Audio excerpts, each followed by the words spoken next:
各位觀眾，大家好！今日係長者夢想成真嘅健康資訊專訪，我係長者奇妙電台嘅主持劉艷初。今日好榮幸請到香港聖公會九龍城綜合家居照顧服務護士凌少梅姑娘。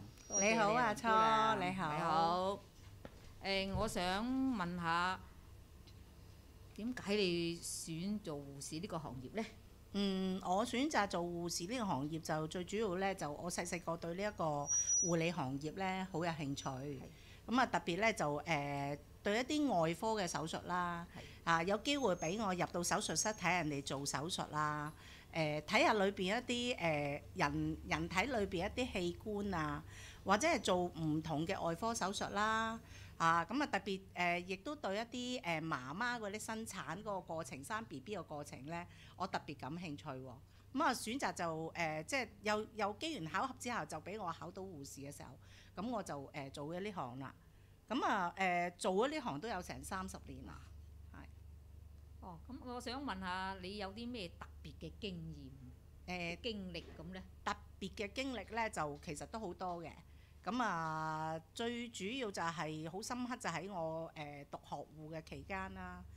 即係做學生嘅時候呢，咁啊每一日以前啲醫院呢，就有一位姑娘就坐喺門口推住嘅車仔，搓下棉花球，咁啊喺度就俾病人家屬呢，就每一次呢限定就2位呢，就入去探啲病人嘅。又唔可以人多喎，俾得人多嘅時候呢，啲姑娘仔又會俾啲即係上司會鬧嘅喎。咁啊有一日我當嗰個門口間嘅時候呢，咁啊有位病人嘅仔啦，咁啊嚟即係同我講話佢媽媽就嚟過身啦，咁可唔可以俾佢哋一齊成家人入去同佢媽媽道別？咁啊當時係處於兩難嘅，如果俾晒佢入去呢，一定會俾人鬧嘅。咁但係嗰個時候你又即係唔會諗得咁多啦，咁啊都俾佢哋入晒去。咁啊到出嚟嘅時候呢，好突然間佢嗰個仔呢跪喺個地下，咁啊多謝我。咁我覺得好即係措手不及啊！點解會係咁嘅呢？即係我好唔好意思扶翻起佢。咁但係有呢件事嘅時候呢，其實係佢媽媽就冇幾耐都過身啦。咁啊由呢件事呢，俾我就都領略到就話，其實喺我哋嘅立場，可能係一件好微細嘅事，咁但係原來對於人哋嚟講呢，係一件咁重要嘅事嚟嘅。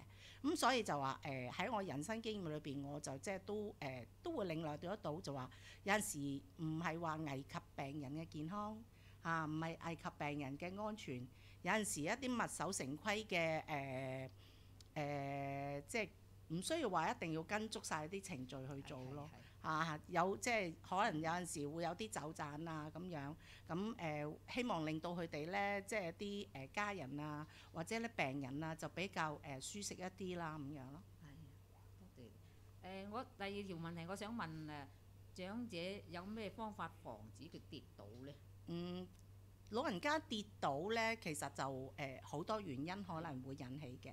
咁可能呢，就會係一啲疾病影響啦，可能啲藥物嘅影響啦。咁但係跌倒呢樣嘢，好多時啲老人家咁即係都唔係好為意，覺得一啲好平常嘅事，起翻身行得就冇問題㗎啦。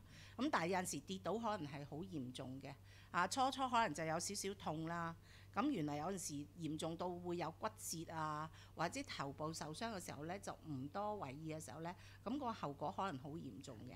咁啊最緊要都係即係要睇醫生啦。咁同埋因為呢，喺預防嗰個跌倒個過程，其實我哋亦都係重要嘅。因為跌倒如果你話有啲骨折啊骨裂嘅時候呢，嗰個復康時間可以係好長嘅。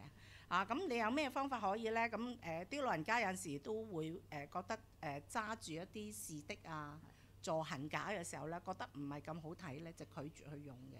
咁但係呢個係一個錯嘅想法嚟嘅。當年紀越大嘅時候，可能行動需要呢支咁嘅拐杖做你嗰個老友記嘅時候呢，咁我哋真係要同佢做一個朋友，唔好遺忘佢。去到邊度要真係要帶住佢咯。咁另外可能啲復康器具，可能啲助行架士的咁嗰個即係嗰個腳架下邊有個嗰個咁嘅質咧，膠質咧，我哋要經常要留意檢查啦，睇下穩唔穩陣啊，有冇磨蝕到啦。咁如果你話嗰個膠質磨蝕咗嘅時候，需要定期去更換。如果唔係咧，唔係好平均嘅時候咧，行得唔穩陣咧，又會跌到咯喎。咁有部分長者可能佢需要就話一啲藥物去輔助佢睡眠。咁嗰啲藥物嗰啲副作用咧，亦都會有一定嘅。咁所以就話喺食咗藥之後咧，要留意下藥物嗰個副作用。會唔會食咗之後好暈啊、好眼瞓啊，連行路都行得唔穩陣嘅時候咧，咁我哋要同醫生去反映翻，去商討一下咧，嗰個嗰個藥物嗰個份量可能需要調校一下嘅。咁另外咧就屋企嗰個照明系統亦都要留意啦。夜晚瞓覺我哋要留意會唔會有啲夜光燈咧照明系統咧，令到啲長者起身嘅時候咧，佢哋都可以睇清楚條路啊，唔好俾嘢棘到啊。咁同埋咧亦都即係留意下嗰個照明系統係咪充足啦。咁另外嗰啲家私啊、電線啊，亦都係要放好佢啦。唔好話好容易棘親啲老人家啊咁樣。今日嘅時間差唔多啦，好多謝凌姑娘接受我個訪問，多謝你啊，凌姑娘。多謝晒你喎，多謝。